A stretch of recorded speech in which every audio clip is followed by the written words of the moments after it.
So earlier this autumn, I did a shoot with Briana Noir, and we did a lot of like sort of motorcycle helmet, motorcycle themes with a kind of an editorial approach. And I had all these ideas for what I might want to do with it in terms of the post-production, but I wasn't entirely sure. And once I released these and I posted them on social media, I got a lot of questions. Some people were asking me about the lighting that I did and how I went about the lighting, you know, how did I get all these cool light effects and everything else. And it occurred to me, I was like, well, you know, during my exploration, I got wind of a product by BorisFX called Optics. And BorisFX have been around for a while. They're one of the industry standards for like, you know, well, special effects really, for video, especially for the film industry, Hollywood, all that. And their optics package is mostly for still images, if you will, for photographers with all kinds of variations. Don't get me wrong. And I tried it out and I loved it. And I ended up using it for this. And since I got a couple of questions, actually a few questions saying, how did I achieve this cool light effect in camera? Did I point the lights at the camera to create flare, which I've been known to do over the years? And the answer is no. The answer is no, I did not do that. So I wanted to show everybody today kind of what I did. So if I turn off some of the mastering and color grading that I did with CGP, everything off, this is actually the shot that I finished editing. There are, of course, some, you know, lighting elements here. We have a snoot shining a light at her face inside the helmet, which was kind of an idea I had, thinking that her face is going to be dark in the helmet. But I knew I wanted heavy shadows. I didn't want to go super light, soft here. And then, of course, I have a big silver umbrella to the camera right. So a little bit of a cross lighting, if you will. But on the left side, to camera left, is a snoot going right into her face. So with that, it goes back to my philosophy of, if you're going to do light effects in your edit, right? It doesn't matter what you use, whether you do it all manually, whether you use Photoshop functions or some kind of third-party plugin, BorisFX or Oneric or something like that. Having existing light sources is absolutely crucial before you add extra light sources or extra light effects, right? This is why when you turn on what I did in Boris, it sort of makes sense. It's pretty strong, don't get me wrong, but I have a light flare coming from camera left, right where there was a light. Granted, James was holding the light further left than that, but your brain puts it all together and it kind of makes sense and it looks potentially real, right? So let me show you how I went about doing it. I'm going to go ahead and just kind of give you a quick walkthrough of what I do in BorisFX Optics. Man, I'm going to tell you, it's complicated. There's a lot to it. It's really easy to use, but there's complicated. The complication comes in only because there's so much. So one good idea is to go ahead and make your flattened image a smart object. Now, I tend to do this at the very end. That is, whatever I'm going to do in BorisFX, so far when I'm playing around with it, whether it's a light effect or something else, I do it at the very end, after I've done just about everything, including my color grading. Sometimes I don't. It just depends on what I'm doing. And I don't use BorisFX Optics for everything. I don't use it every edit. It's just something cool that I've been playing with, and I thought it'd be cool to show you guys. So we go to Filter, BorisFX Optics. Give that a second to open. I did notice on some testing I did while recording, especially on my laptop, BorisFX tends to choke a little bit while I'm recording, but so far it seems to be flying pretty nice. So I'm not going to apply this previous filter mask.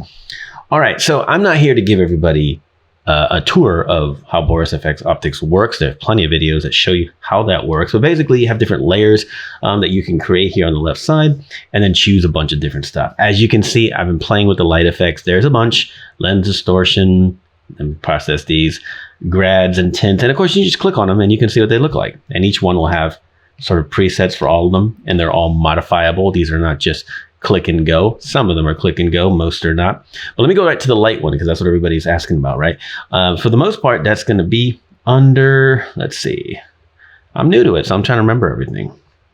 Lens flare, there it is. All right, cool. So some of you probably have seen the lens flare function in Photoshop.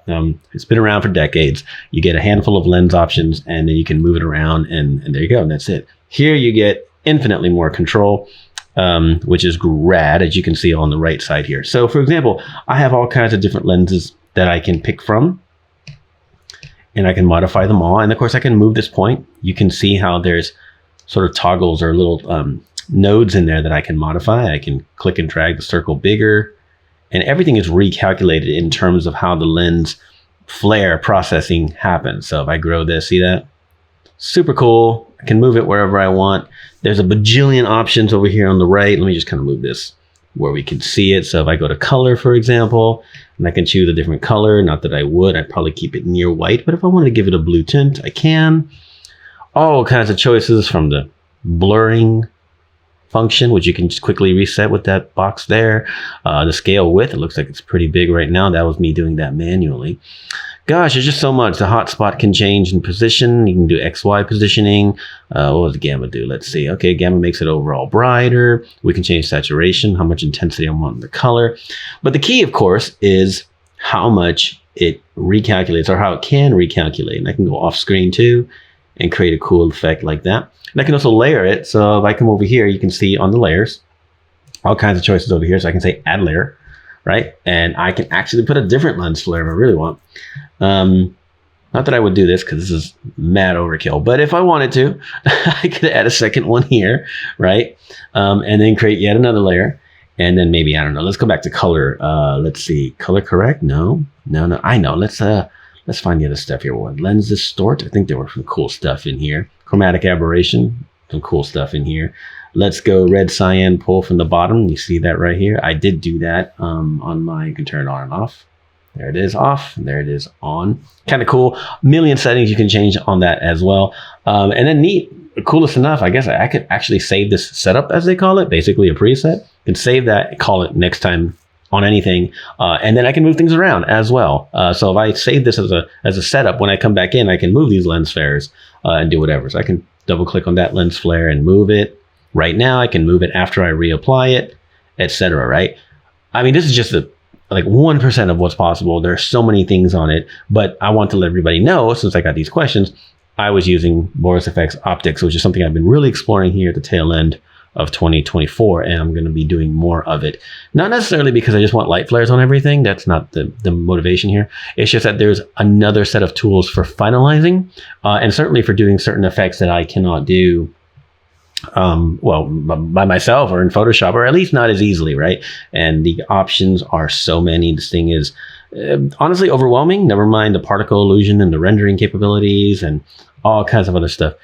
It is so cool. But the answer of how I did all this lighting effect with the Briana shot is BorisFX Optics. I'm going to hit apply on that and let it do its little process.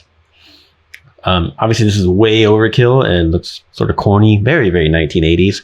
But I just want to show you what's possible, obviously. I think the result I got after playing with it for a considerable amount of time, I actually was really pleased with. And there it is. Okay, cool. And again, it's a smart object, so I can double click optics right here and open it up again and keep working with it. That's if I didn't save a preset.